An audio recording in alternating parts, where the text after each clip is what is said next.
ప్రస్తుతం ఆంధ్రప్రదేశ్లో అయినా దేశంలో అయినా నిత్యావసర సరుకుల ధరలు ఏవైతే ఉంటాయో అవి ప్రజల దూలదీర్చేస్తూ ఉన్నాయి. ఇంతకుముందు ఎన్నడూ లేనంతగా ద్రవ్యోల్బణం పెరిగిపోతూ ఉంది. కానీ ఇక్కడ మరింత ఆందోళనకర విషయం ఏంటి అంటే, జాతీయ స్థాయి ద్రవ్యోల్బణంతో పోలిస్తే మన ఆంధ్రప్రదేశ్లో ద్రవ్యోల్బణం ఆకాశాన్ని అంటుతూ ఉంది. దేశంలోనే ద్రవ్యోల్బణంలో మనం టాప్ పొజిషన్లో నిలిచే పరిస్థితి వచ్చింది.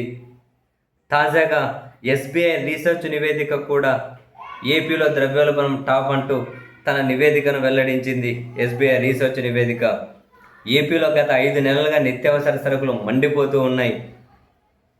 జనవరిలో 2.82% ఉండే ద్రవ్యోల్బణం మే వచ్చేనాటికి 4.90% వెళ్ళిపోయింది.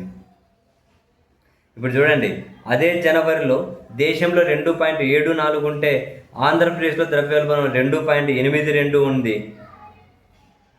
అదే ఇప్పుడు మే వచ్చేసరికి దేశంలో 3.93కు ద్రవ్యోల్బణం పెరిగితే ఆంధ్రప్రదేశ్లో 4.90కి ద్రవ్యోల్బణం పెరిగింది.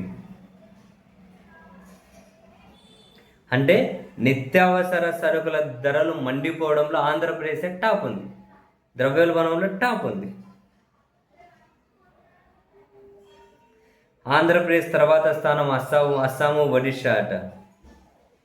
నువ్వు జనవరి నుంచి మే వరకు కనుక చూసుకుంటే ప్రతి నెల జాతీయ స్థాయిని మించి రాష్ట్రంలో ద్రవ్యోల్బణం నమోదైంది. ఇవి చూసుకుంటే వెళ్ళండి. జనవరి జాతీయ స్థాయి 2.74, ఆంధ్రప్రదేశ్ 2.82. ఫిబ్రవరి జాతీయ స్థాయి 3.21, ఆంధ్రప్రదేశ్ 3.45. మార్చి జాతీయ స్థాయి 3.40, ఆంధ్రప్రదేశ్ 4.05. ఏప్రిల్ జాతీయ స్థాయి 3.48, ఆంధ్రప్రదేశ్ 4.20. మే జాతీయ స్థాయి 3.93, ఆంధ్రప్రదేశ్ 4.90.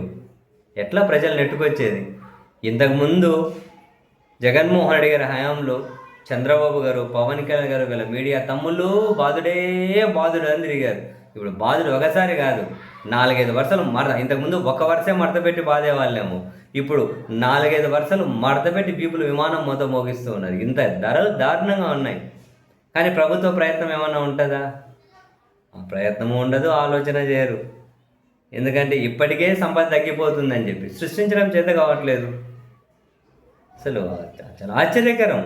4సారి ముఖ్యమంత్రిగా ఉన్నారు చంద్రబాబు నాయుడు గారు. ప్రజలకు ఎలాంటి ఉపశమనం కలగడం లేదు ఏ విషయంలో కూడా.